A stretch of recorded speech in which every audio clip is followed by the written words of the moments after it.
व्यापारी कल्याण दिवस दानवीर भामाशाह के प्रति कृतज्ञता ज्ञापित करने के आज के समारोह में मेरे साथ यहां मंच पर उपस्थित इसी माटी के सपूत और प्रदेश सरकार में एमएसएमई विभाग के मंत्री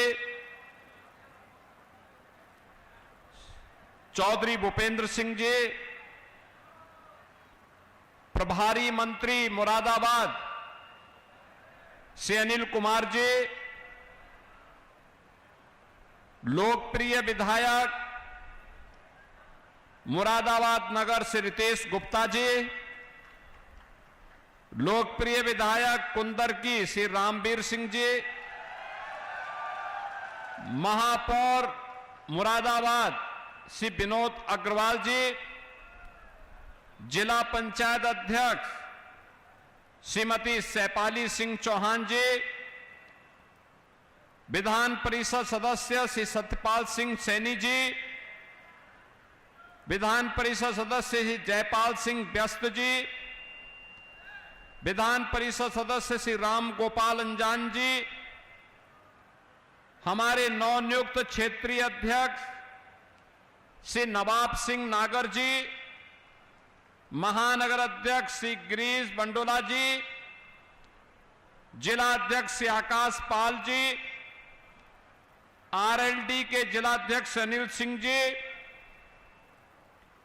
पूर्व विधायक श्री राजेश कुमार सिंह चुन्नो जी, मंच पर उपस्थित भारतीय जनता पार्टी और आरएलडी के हमारे पदाधिकारीगण, समारोह में उपस्थित सभी सम्मानित जनप्रतिनिधिगण, मुरादाबाद के मेरे सभी बहन और भाइयों, भारत की ऐतिहासिक और पौराणिक परंपरा के साथ जुड़ी हुई आधुनिक पीतल नगरी के रूप में विख्यात और गुरु जंबेश्वर की पावन साधना स्थली के रूप में भारत की आजादी के क्रांतिकारियों को दिशा देने वाली दुर्गा भाभी की इस पावन धरा को कोटि कोटि नमन करते हुए आप सभी को दानवीर भामाशाह जी की इस पावन जयंती की मैं हृदय से बधाई देता हूं और इस अवसर पर व्यापारी कल्याण दिवस की भी मंगलमय शुभकामनाएं पूरे प्रदेश भर के अपने व्यापारी बंधुओं को अर्पित करता हूं। बहनों और भाइयों, आज मुझे जनपद मुरादाबाद में आने का अवसर प्राप्त हुआ। कार्यक्रम तो पहले संक्षेप में था कि मुरादाबाद मंडल में हमारे जो जनप्रतिनिधि मेहनत करते हैं, इनके लिए कुछ और स्कीम हम लेकर के जाएं। लेकिन मुझे इस कार्यक्रम को संपन्न करने के बाद आप सबसे संवाद बनाने का भी अवसर प्राप्त हो रहा है और इसी बहाने सैकड़ों करोड़ रुपए की जो परियोजनाएं थी उनका लोकार्पण और शिलान्यास का भी सौभाग्य प्राप्त हो रहा है। मैं इस अवसर पर ज्येष्ठ पूर्णिमा के इस पावन पर्व पर आप सबको इन परियोजनाओं के भी लोकार्पण और शिलान्यास के अवसर पर हृदय से बधाई देता हूं। बहनों और भाइयों,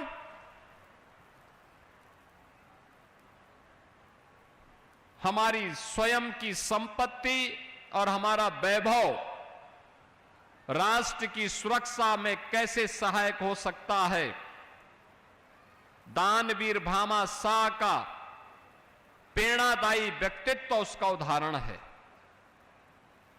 याद करिए, हल्दी घाटी के युद्ध में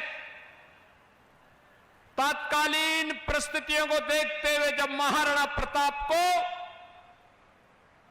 युद्ध का मैदान छोड़ करके हटना पड़ा था, मात्र 22,000 की सेना महाराणा प्रताप के पास और लाखों की सेना अकबर से उनका मुकाबला हो रहा था।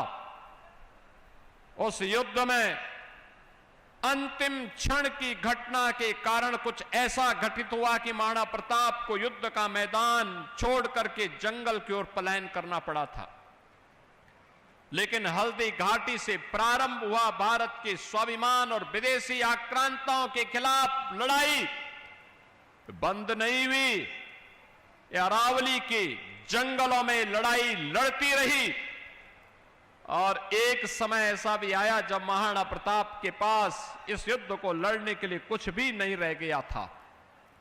बहनों और भाइयों, तब भारत माता का महान सपूत भामाशाह अपनी पूरी संपत्ति को महाराणा प्रताप के चरणों में समर्पित करते हुए उन्होंने कहा था कि देश की आजादी के लिए भामाशाह भी अपना योगदान देने के लिए आया है। और उन्होंने अपनी पूरी संपत्ति महाराणा प्रताप को दी, जिस संपत्ति के बल पर 12 वर्ष तक पूरी सेना का वेतन और अकबर को दांतों तले चने चबवाने के लिए मजबूर करने की सामर्थ्य थी, जिसके बल पर फिर से मेवाड़ और चित्तौड़गढ़ के सभी दुर्ग और किले वापस फिर से महाराणा प्रताप के पास आए और भारत के स्वधर्म और स्वदेश की लड़ाई कैसे होनी चाहिए, महाराणा प्रताप ने उसका उदाहरण देशवासियों के सामने प्रस्तुत किया। ऐसे दानवीर भामाशाह की पावन जयंती के अवसर पर मैं ऐसे महान त्यागी, ऐसे महान तपस्वी, ऐसे महान दानवीर भामाशाह जी की स्मृतियों को नमन करते हुए विनम्र श्रद्धांजलि अर्पित करता हूं। अपने व्यापारी बंधुओं को, प्रदेश भर के व्यापारी बंधुओं को, उद्यमियों को इस दिवस की बधाई देता हूं और व्यापारी कल्याण दिवस के अवसर पर मुझे बताते हुए प्रसन्नता है कि जो भी उद्यमी या व्यापारी जीएसटी में अपना रजिस्ट्रेशन कराता है, हमारी डबल इंजन की सरकार उसे 10 लाख रुपए की बीमा कवर भी देता। अगर उसके साथ कोई घटना दुर्घटना होती है तो सरकार की तरफ से हम 10 लाख रुपए उस परिवार को सहायता स्वरूप उपलब्ध करवाते हैं। मैं आज के इस अवसर पर व्यापारी बंधुओं से कहूंगा, उनके सामर्थ्य, उनकी शक्ति प्रदेश की प्रगति का आधार है और इस प्रगति के कारण आम जन के जीवन में हम परिवर्तन लाने के लिए प्रधानमंत्री मोदी जी के विजन को जमीनी धरातल पर रखने में सफल हो पाते हैं। बहनों और भाइयों, आज से 9 वर्ष पहले का मुरादाबाद और आज के मुरादाबाद में जमीन आसमान का अंतर है। आज से 9 वर्ष पहले का मुरादाबाद उपद्रव के लिए, दंगों के लिए, कर्फ्यू के लिए, अराजकता के लिए, गंदगी के लिए, अव्यवस्था के लिए जाना जाता था। विकास की कोई सोच नहीं थी।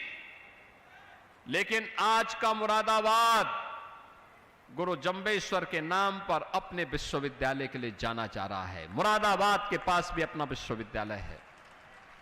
आज का मुरादाबाद फिर से पीतल नगरी को एक नई पहचान के लिए जाना जा रहा है।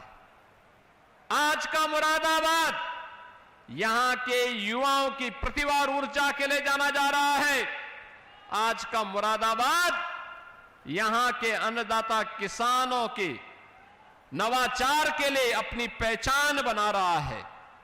आज का मुरादाबाद उत्तर प्रदेश के एक एक्सपोर्ट हब के रूप में अपनी नई पहचान बनाया है और अब यहां की सड़कें चौड़ी हैं। स्मार्ट नगरी के रूप में कहीं श्री राम वाटिका है, कहीं संविधान वाटिका है और कहीं पर एक एक पार्क के सुंदरीकरण करने के साथ साथ भारत की पौराणिक परंपरा को भी और भारत के स्वाधीनता आंदोलन में योगदान करने वाले क्रांतिकारियों और स्वाधीनता संग्राम सेनानियों के प्रति नतमस्तक होकर के उनके प्रति कृतज्ञता ज्ञापित करता हुआ दिखाई देकर के अपनी गति को प्रगति में बदलने की ओर अग्रसर दिखाई दे रहा है और आज का समारोह उसी का उदाहरण है। बहनों और भाइयों, यह तब संभव हो पाया है जब आपने अच्छे लोग चुने,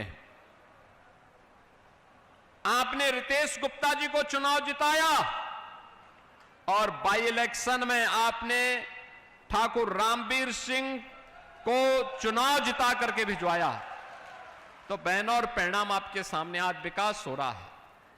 गरीब कल्याणकारी योजनाओं का लाभ मिल रहा है। जो योजनाएं हमारे संज्ञान में आती हैं तत्काल उस पर कार्रवाई होती है। विकास की योजनाओं को देने के लिए हम लोग स्वयं यहां आके बैठक करते हैं। 17 के पहले ऐसा नहीं था। 17 के पहले कहां तत्कालीन मुख्यमंत्री के पास इतनी फुर्सत थी। वे बड़े घर में पैदा हुए थे। 1 बजे 12 बजे 1 बजे सो करके उठना, 3 बजे तक तैयार होना, 5 बजे फिर अपने मित्र मंडली के साथ बैठ जाना और महफिल जो जमती थी फिर वो जमी ही रह जाती थी, कभी उठती नहीं थी। तो जनता जनार्दन का हालचाल लेना और विकास की योजनाओं की फुर्सती कहां से थी। बहनों और भाइयों, उसी में जो भूले भटके मिल गए तो जनता की गाड़ी कमाई का पैसा कहां जाता था? ये फिजूल खर्ची में। इस पैसे में कैसे डकैती पड़ती थी ये किसी से छुपा हुआ नहीं है। जो योजना 100 रुपए में बन सकती थी उसके 500 करोड़ रुपए का डीपीआर बनता था, मनमाना खर्च होता था, आधा अधूरा परियोजनाएं बन पाती थी। उत्तर प्रदेश के अंदर न सड़क थी तब, न बिजली थी न तब, न रोजगार की व्यवस्था थी तब। पर्व और त्योहार के पहले दंगे और कर्फ्यू शुरू हो जाता था। नौजवान के लिए नौकरी नहीं, अन्नदाता किसान के लिए कोई प्लेटफॉर्म नहीं, उद्यमी और व्यापारी की सुरक्षा नहीं, और एक कहावत ही चल पड़ी थी कि देख सपाई और बिटिया घबराई। तो बहनों और भाइयों, ये यूपी की पहचान थी। आज नए भारत का नया उत्तर प्रदेश प्रधानमंत्री मोदी जी के नेतृत्व में आज एक नई ऊंचाई को प्राप्त कर रहा है। इसमें विरासत भी है और विकास भी है। विरासत का विकास हो रहा है। अयोध्या में श्री राम जन्मभूमि पर भगवान राम के भव्य मंदिर का निर्माण त्रेता युग के याद को फिर से स्मरण करा देता है। काशी में काशी विश्वनाथ धाम, मथुरा वृंदावन का विकास, नेमी सारण्य का विकास, सुख तीर्थ और विदुर कुटी का विकास, और आज मेरे सामने प्रस्ताव दिया है हमारे मंत्री चौधरी भूपेंद्र सिंह जी ने भी कहा, गुरु जंबेश्वर जी का पुराना मंदिर है, उसके कॉरिडोर के विकास के साथ ही गुरु जंबेश्वर के नाम पर विश्वविद्यालय की स्थापना का कार्य। आप देखो ना, सभी कार्य उसी भाव के साथ चल रहे हैं। और जो प्रेरणा प्रधानमंत्री मोदी जी ने दी, आज यहां नगर निगम ने उसको अक्षरशः उतारा है श्री राम वाटिका के नाम पर, भगवान राम की भव्य प्रतिमा के साथ। संविधान वाटिका बाबा साहब डॉक्टर भीमराव अंबेडकर की, उनके व्यक्तित्व और कृतित्व के अनुरूप संविधान सभा के उन सभी महानुभावों को, विभूतियों को वहां पर रख करके वर्तमान पीढ़ी को कुछ जानने सीखने का अवसर देना। हनुमान वाटिका में जाइए, हनुमान चालीसा में मग्न हो जाएंगे। यही तो है विरासत के प्रति सम्मान। और जो पीढ़ी अपना विरासत का सम्मान करती है वही प्रगति करती है, वही प्रगति करती है। जो अपमानित करती है अपनी विरासत को, वह दुर्गति को प्राप्त की करती है। और 17 के पहले वही दुर्गति थी। उत्तर प्रदेश बीमारू था, नौजवान के सामने पहचान का संकट था, बेटी और व्यापारी असुरक्षित थे, किसान आत्महत्या करने के लिए मजबूर थे, विकास के नाम पर लूट थी या कार्य ठप पड़े हुए थे, शासन की कोई विजन नहीं था। बहनों और भाइयों, पिछले 9 वर्ष में हम लोगों ने 9 लाख से अधिक नौजवानों को सरकारी नौकरी दी है। उत्तर प्रदेश के अंदर सूक्ष्म लघु मध्यम उद्यम विभाग को एक जीवन दिया है। 96 लाख एमएसएमई यूनिट आज के दिन पर यूपी के अंदर कार्य कर रहे हैं। 3.25 करोड़ नौजवान इन यूनिट में काम कर रहे हैं। कृषि के बाद सर्वाधिक रोजगार देने वाला कोई क्षेत्र है तो वह सूक्ष्म लघु मध्यम उद्यम विभाग है, एमएसएमई यूनिट है। सुरक्षा का बेहतरीन वातावरण बना तो बहनों और भाइयों, आज उसके कारण प्रदेश में निवेश आया, बड़े बड़े निवेश आ रहे हैं, कई उद्योग लग रहे हैं, कई विश्वविद्यालय बन रहे हैं, कई मेडिकल कॉलेज बन रहे हैं, अत्याधुनिक सुविधाएं।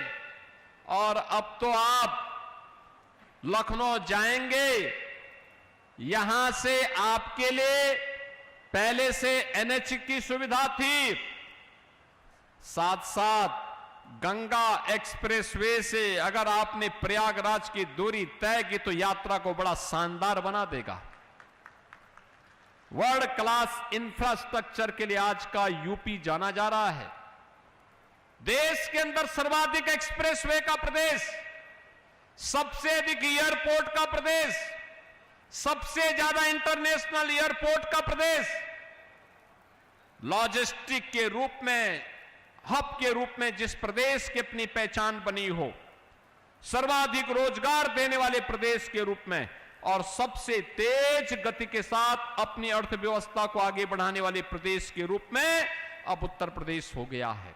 अब बीमारू नहीं है, रेवेन्यू सरप्लस राज्य है और भारत की अर्थव्यवस्था के ग्रोथ इंजन के रूप में आज यूपी जाना जा रहा है। बहनों और भाइयों, यह तब संभव हुआ है जब आपने यहां से अच्छे लोगों को चुनाव जिता करके भेजने के लिए कुछ कार्य किया। रितेश गुप्ता, ठाकुर रामवीर सिंह चुनाव जीते तो आज विकास की योजनाएं आ रही हैं। बहनों और भाइयों, महापौर हमारा जीता तो विकास आ रहा है। जिला पंचायत अध्यक्ष बीजेपी की जीती, विकास आ रहा है। बहनों और भाइयों, काठ में भी और मुरादाबाद देहात में भी अगर डबल इंजन सरकार के चुने गए विधायक होते और सांसद भी डबल इंजन सरकार से जुड़े हुए बीजेपी या सहयोगी दल के होते तो विकास की गति को और तेजी के साथ आगे बढ़ाने में मदद मिलती। ये सपा बसपा के लोग या कांग्रेस के लोगों का विकास का अपना विजन नहीं है। इनके विकास का मतलब तो इनके परिवार का विकास है। ये लोग अपने परिवार को ही प्रदेश मान लेते हैं और जब हमें कोई पूछता है हम लोग बोलते हैं कि प्रदेश का विकास ही हमारा विकास है। 25 करोड़ लोगों की खुशहाली हमारी खुशहाली है, 25 करोड़ लोगों का विकास ही हमारा विकास है। आज यही कारण है उत्तर प्रदेश तेजी के साथ विकास के पथ पर अग्रसर होकर के एक नए मॉडल को प्रस्तुत कर रहा है। अब उत्तर प्रदेश में दंगे नहीं होते, अब उत्तर प्रदेश में उपद्रव नहीं होते। कुंदरकी के चुनाव में आपने देखा, और मैं धन्यवाद दूंगा मुरादाबाद के जनपद वासियों को और कुंदरकी वासियों को खास तौर पर, जिन्होंने तुर्क को परास्त करके साबित कर दिया कि अब बाबर का राज नहीं चलेगा, अब राम राज ही चलेगा। और राम राज के प्रतीक के रूप में आपने अपने प्रतिनिधि के रूप में ठाकुर रामवीर सिंह को चुनाव जिता करके भेजा। ये समाजवादी पार्टी की सोच बाबरी सोच है। ये बाबरी सोच विध्वंसक सोच होती है। ये बाबरी सोच कभी संबल के हरिहर मंदिर के अस्तित्व के साथ खिलवाड़ करती है, ठीक 500 वर्ष पहले संबल के साथ यही त्रासदी घटित हुई थी। अगर तत्कालीन समाज जागरूक होता, संबल में हरिहर मंदिर का कोई बाल बांका नहीं कर पाता, वहां के 67 तीर्थों का कोई बाल बांका नहीं कर पाता, वहां के 19 कूपों पर कोई जबरन कब्जा नहीं कर पाता,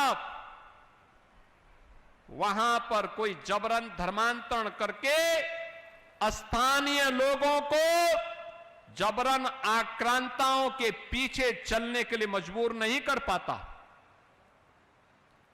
ये जो कांग्रेस और समाजवादी पार्टी की विभाजन करने की नीति है, यही बाबरी सोच है। ये जातिवाद के नाम पर बांटना, क्षेत्र और भाषा के नाम पर बांटना, जातीय मुद्दों को उठा उठा करके समाज में विद्वेष पैदा करना, जिससे राष्ट्रवादी समाज कमजोर हो और जो लोग अपने विध्वंसक मंसूबों के साथ निगलने को तैयार होते हुए दिखाई देते हैं संस्कृति को, उन लोगों को मजबूत किया जा सके। याद करिए, आज जो पैसा हम मंदिरों के पुनरुद्धार के लिए दे रहे हैं, सुंदरीकरण के नाम पर दे रहे हैं, पैसा पहले भी था।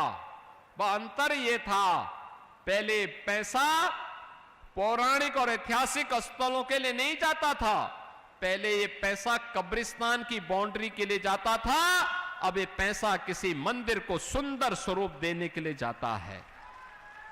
अब ये पैसा रामायण वाटिका में खर्च होता है, अब ये पैसा संविधान वाटिका बनाने में खर्च होता है, अब ये पैसा सेना के शौर्य को सम्मानित करने के काम आता है। यही अंतर है। पिछली सरकारों की सोच कब्रिस्तान की सोच थी, पिछली सरकारों की सोच तुष्टीकरण की सोच थी, इसलिए विकास नहीं होता था, दंगे होते थे, उपद्रव होते थे। और आज हमारा यूपी नो कर्फ्यू नो दंगा, अब है यूपी में सब चंगा। अब यूपी में सब चंगा है, कोई कर्फ्यू नहीं, कोई दंगा नहीं। जो राष्ट्रवादी सोच का होगा वो हमारा होगा, और जो विध्वंसक सोच का होगा, मारीच और सुबाओ की तरह उसकी दुर्गति सुनिश्चित है, कोई रोक नहीं सकता। और उसी के लिए हमने जीरो टॉलरेंस की नीति भी अपनाई है। कोई बेटी को छेड़ेगा, कोई व्यापारी का जबरन अपहरण करेगा, कोई नौजवान की नौकरी में सेंध लगाएगा, कोई अन्नदाता किसान के हक को छीनेगा, तो तय कर लो किस लोक में उसको जाना है। बहनों और भाइयों, मैं तो आपको आश्वस्त करने के लिए आया हूं। विकास के मुद्दे पर, विरासत को संरक्षण देने के मुद्दे पर, नौजवान के रोजगार को लेकर के, गरीबों के उत्थान को लेकर के, अन्नदाता किसानों के खुशहाली को लेकर के, और उद्यमी और व्यापारियों को एक अच्छा वातावरण, निवेश और व्यापार अनुकूल वातावरण देने के लिए ये डबल इंजन की सरकार पूरी प्रतिबद्धता के साथ काम कर रही है। और मैं इसी के लिए आपके पास आया हूं, आपसे कहने के लिए, इसी के लिए मैं आया हूं। मुरादाबाद को अपनी स्पीड को अभी इससे 4 गुना आगे बढ़ाना है। आप तैयार हैं? स्पीड बढ़ाएंगे, और स्पीड बढ़ेगी तब जब रितेश गुप्ता और ठाकुर रामवीर सिंह की तरह काठ में भी, ठाकुर द्वारा में भी, बिलारी में भी ये डबल इंजन सरकार के प्रतिनिधि चुन करके जाएंगे, तब जब वहां पर भी सभी विधानसभा क्षेत्रों में कमल खिलेगा, तभी तो मां लक्ष्मी की कृपा होगी। नहीं तो ये साइकिल तो दंगा का प्रतीक है, कर्फ्यू का प्रतीक है, लूटपाट का प्रतीक है। आप देखो कहीं भी जहां इनको मौका मिला था, इन्होंने अराजकता के सिवाय, उपद्रव के सिवाय कुछ नहीं दिया। आज धोखे में रख करके फिर ये लोग राम भक्तों को धोखा देना चाहते हैं। वर्तमान के वक्तव्यों को देख करके तो लगता है समाजवादी पार्टी के मुखिया को कुछ सद्बुद्धि आई है क्या, या धोखे दे रहे हैं, धूल झोंकने का काम कर रहे हैं। कह रहे हैं कि सरकार बन गई तो अयोध्या को चमकाएंगे। अरे अयोध्या को तो डबल इंजन सरकार मोदी जी के नेतृत्व में चमका चुकी है, वहां आपके सहयोग की आवश्यकता नहीं है। लेकिन इस सद्बुद्धि के लिए मैं आपको धन्यवाद भी देता हूं कि आपने अंततः अयोध्या को स्वीकारा है, और ये हमारी वैचारिक विजय है। देर सवेर आप भी राम नाम का संकीर्तन करते हुए दिखाई देंगे और उन गलतियों का पश्चाताप करेंगे जो आपकी पहले की सरकारों ने जो पाप किया था, राम भक्तों पर गोली चलाने का और जय श्री राम बोलने पर लाठी डंडा भांजने का। जरूर उसके पश्चाताप करेंगे, सार्वजनिक पश्चाताप आप एक दिन करेंगे। और बहनों और भाइयों, मैंने तो कल भी कहा, मैं फिर उनसे कहता हूं, अयोध्या में हमने जितना कार्य करना था वह कार्य आज हुआ है। 4 लेन की कनेक्टिविटी, रेलवे की डबल लाइन की ब्रॉड गेज की कनेक्टिविटी, अयोध्या में इंटरनेशनल एयरपोर्ट, और एयरपोर्ट का नामकरण किया है महर्षि वाल्मीकि के नाम पर, त्रिकालदर्शी ऋषि महर्षि वाल्मीकि के नाम पर। याद करिए, अयोध्या में जितने भी रेल बसेरा बने हैं, इनका नामकरण है निषाद राज गुहा के नाम पर। और अयोध्या में जो भोजनालय है, भोजनालय का नामकरण है माता सबरी के नाम पर। अयोध्या में जहां पे श्रद्धालु स्नान करते हैं, उस नए घाट से निकलने वाली पेड़ी का नाम है राम जी की पेड़ी। अखिलेश जी, आपकी सरकार ने तो इन राम भक्तों पर गोलियां चलाई थी। आज की अयोध्या फिर से त्रेता युग का स्मरण करा रही है। अब बारी है बांके बिहारी की, कृष्ण कन्हैया की। तुष्टीकरण से उभरिए, वोट बैंक से उभरिए, खुल करके बोलिए, मथुरा वृंदावन के बारे में बोलिए, श्री कृष्ण जन्मभूमि के बारे में बोलिए। मथुरा वृंदावन का तो हम कार्य कर लेंगे, श्री कृष्ण जन्मभूमि के बारे में बोलिए, तब हम सच मानेंगे।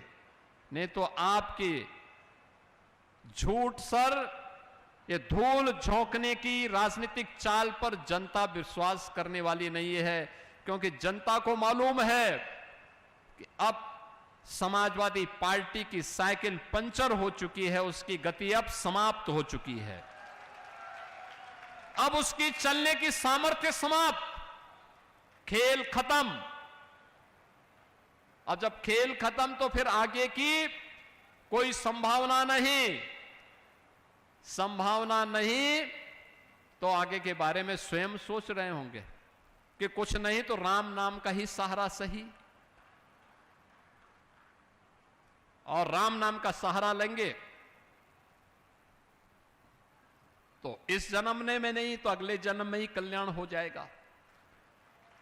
बहुत सारे लोग हैं जो अपने कल्याण के लिए कुछ न कुछ करते हैं, और इसलिए बहनों और भाइयों, हम किसी धोखे में न रहे। मुरादाबाद आज जिस पहचान के लिए आगे बढ़ा है, उस पहचान को आगे बढ़ाने के साथ हम कार्य करेंगे। गुरु जंबेश्वर मंदिर में कॉरिडोर के विकास के लिए सरकार कार्य करेगी, और साथ साथ एक श्री राम जन्मभूमि आंदोलन के दौरान श्री राम जन्मभूमि मुक्ति यज्ञ समिति का गठन हुआ था 1983 में। मेरे पूज्य गुरुदेव पूज्य महंत अवैद्यनाथ जी महाराज उस यज्ञ समिति के अध्यक्ष बने थे, और उनके साथ महासचिव के रूप में काम करने वाले जो महापुरुष थे श्री दाऊ दयाल खन्ना, इसी मुरादाबाद की विभूति थे। दाऊ दयाल खन्ना जी के नाम पर, बहनों और भाइयों, लाइन पार के उस नगर का नाम हम दाऊ दयाल खन्ना नगर करेंगे। दाऊ दयाल जी की राम भक्ति के प्रति ये हमारा कृतज्ञता ज्ञापन है और मैं उनकी स्मृति को नमन करता हूं, उन्हें विनम्र श्रद्धांजलि अर्पित करता हूं। उन्होंने श्री राम जन्मभूमि आंदोलन के अपना शेष जीवन समर्पित किया था और मेरे पूज्य गुरुदेव के साथ महासचिव के रूप में पूरे आंदोलन में बढ़ चढ़ करके उन्होंने भाग लिया था। मैं ऐसे दाऊ दयाल खन्ना जी के प्रति विनम्र श्रद्धांजलि अर्पित करता हूं।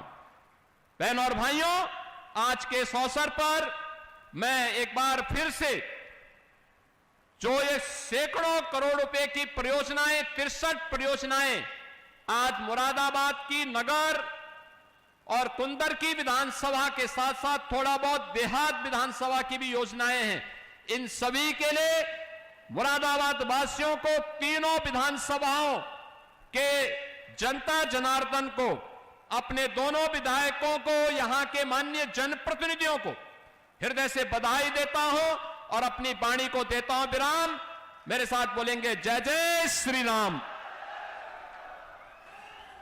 जन जन की ओर से कृतज्ञता जाहिर करते हैं और इसी क्रम में मंडलायुक्त आंजनेय सिंह जी और नगर आयुक्त दिव्यांशु पटेल जी वार म्यूजियम का 3D मॉडल जनपद मुरादाबाद की ओर से माननीय मुख्यमंत्री जी को आपके मोबाइल पर तुरंत आएगी ब्रेकिंग न्यूज।